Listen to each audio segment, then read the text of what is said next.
Assalamualaikum warahmatullahi wabarakatuh. Baik, saya akan melanjutkan materi saya yang keempat, mata kuliah manajemen rekayasa ini,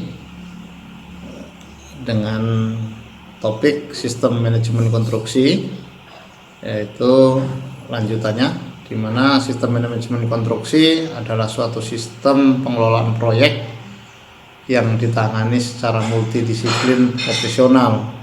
Di sini multidisiplin profesional itu maksudnya dari berbagai disiplin ilmu, dari berbagai keahlian, walaupun dia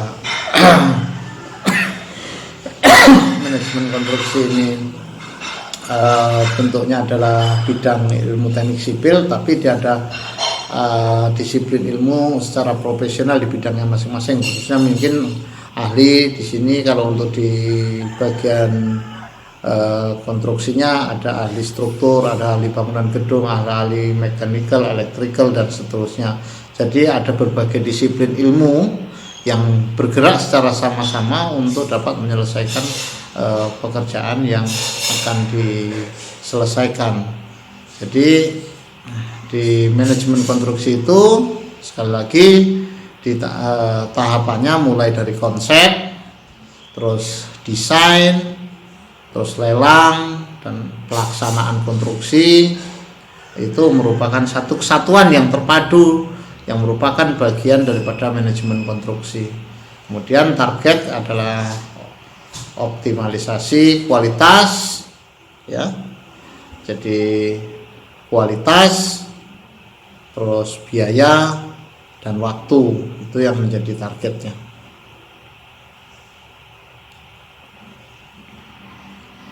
Kemudian kriteria pembangunan sistem manajemen konstruksi. Dengan sistem manajemen konstruksi itu yang diperlukan suatu manajemen konstruksi itu, kenapa? Dia adanya kompleksitas permasalahan. Jadi ya permasalahannya itu ya sangat kompleks, tidak hanya seputar teknis pelaksanaan, tidak terbatas pada pembiayaan, kualitas, prosedur, sistem kepegawaian, sistem pelaksanaan di lapangan, metode, dan seterusnya. Jadi permasalahan yang sangat kompleks inilah sehingga dibutuhkanlah yang namanya sistem manajemen konstruksi. Kemudian di situ kenapa diperlukan sistem manajemen konstruksi? Ada nilai dan skala proyek. Jadi ada nilai proyek yang harus tercapai, ya, sesuai dengan anggaran yang ditetapkan, dengan skala proyek, dengan volume yang telah ditentukan, spesifikasi yang telah ditentukan, dengan bentuk gambar dan spesifikasi yang jelas. Jadi itu kenapa sistem manajemen konstruksi ini sangat diperlukan. Terus ada lagi waktu yang sangat ketat di sini. Waktu sudah dibatasi untuk pelaksanaan suatu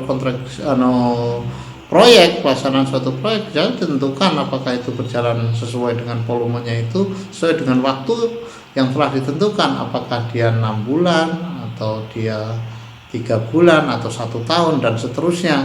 Jadi ada waktu yang sangat ketat, hari demi hari dikontrol apakah capaian volume pekerjaan, pelaksanaan volume pekerjaan berimbang dengan waktu yang telah dihabiskan, apakah berimbang dengan pembiayaan yang dikeluarkan dan seterusnya. Nah, jadi waktu di sini menjadi pokok dari selain biaya dan kualitas, ada waktu yang sangat ketat. Sudah itu kepresisian pekerjaan. Di sini juga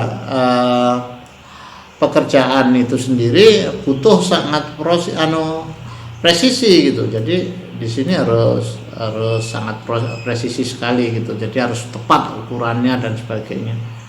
Jadi sekali lagi kepresisian ukuran juga menjadi target daripada sistem manajemen konstruksi. Terus ciri daripada sistem manajemen konstruksi yaitu ada 2 ciri utama di sini, yaitu optimasi waktu dengan metode dengan model fast track, di mana tahapan lanjutan dari dilaksanakannya tanpa mengganggu selesainya tahapan sebelumnya. Jadi kapan selesainya konsep itu dibuat, perencanaan sebelum habis selesai masa konsep sudah mulai dilakukan perencanaan. Begitu juga pada waktu proses lelang, ya, ini dengan sistem konvensional ini bagaimana perencanaan ini dilaksanakan sebelum selesai dilaksanakan, tapi sistem lelang sudah mulai dilakukan, sehingga kita ada efisiensi waktu di situ. Efisiensi waktu mulai dari konsep, perencanaan, dan lelang serta pelaksanaan. Jadi sebelum lelang itu selesai, persiapan pelaksanaan itu maksudnya sudah mulai bisa digulirkan untuk dapat dilaksanakan. Jadi di sini total waktu desain, waktu desain dengan maksud saya total waktu dengan sistem konvensional akan lebih cepat dibandingkan dengan waktu dengan sistem manajemen konstruksi. Jadi dimana kalau kita sediakan di situ kasarannya itu 4 bulan, kita ada efisiensi di waktu itu cukup lumayan ketika kita menggunakan sistem konvensional, ada efisiensi waktu di situ. Maksudnya gitu dengan sistem fast track itu. Jadi memajukan tanpa menunggu selesainya konsep, tanpa nunggu selesainya perencanaan, lelang, tapi cenderung dimajukan semua. Tapi bukan berarti sebelum proses lelang selesai sudah pelaksanaan, tapi karena bergesernya tadi di konsep di bagian awal tentang perencanaan sudah berjalan sebelum konsep selesai. Nah itu curi setar yang pertama itu yang membantu. Tapi proses perencanaannya tetap, kalau perencanaannya 3 bulan ya tetap 3 bulan, proses lelangnya tetap 2 bulan ya 2 bulan. Tapi sistem pelaksanaannya misalnya 6 bulan ya 6 bulan. Tapi yang jadi masalah situ ada curi start. Karena apa? Dalam sistem konvensional ini tidak melalui konsep, tapi langsung kepada perencanaan. Itu yang jadi masalah.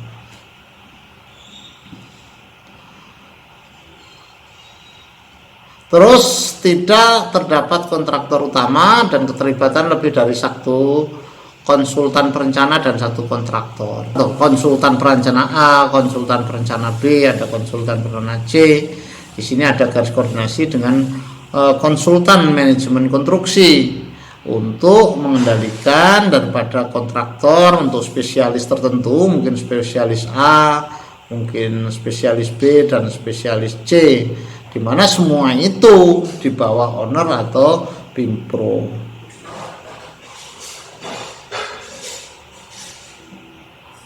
Sementara lingkup kerja dari konsultan manajemen konstruksi, yang pertama adalah prinsipnya kita sistem konvensional. Kalau sistem konvensional itu pengendalian menggunakan konsultan pengawas. Di sini konsultan pengawas lingkupnya kerjanya mulai dari tahap lelang.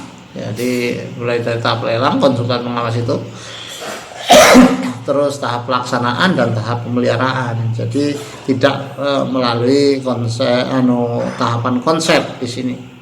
Sementara kalau manajemen konstruksi tahapannya lingkup kerjanya mulai dari tahapan konsep atau pradesain, terus desain, lelang, pelaksanaan, dan tahapan pemeliharaan.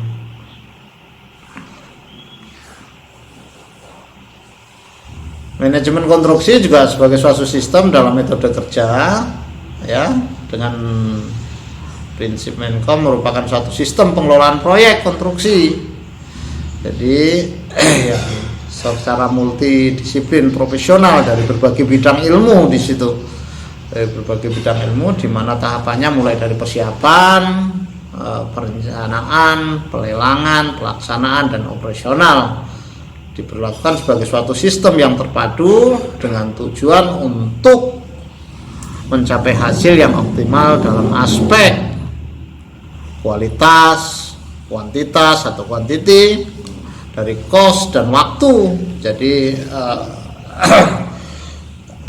tujuan utama untuk mencapai yang optimal itu dari aspeknya dari satu dari kualitasnya, kuantitinya, terus dari pembiayaan dan waktu yang dibutuhkan.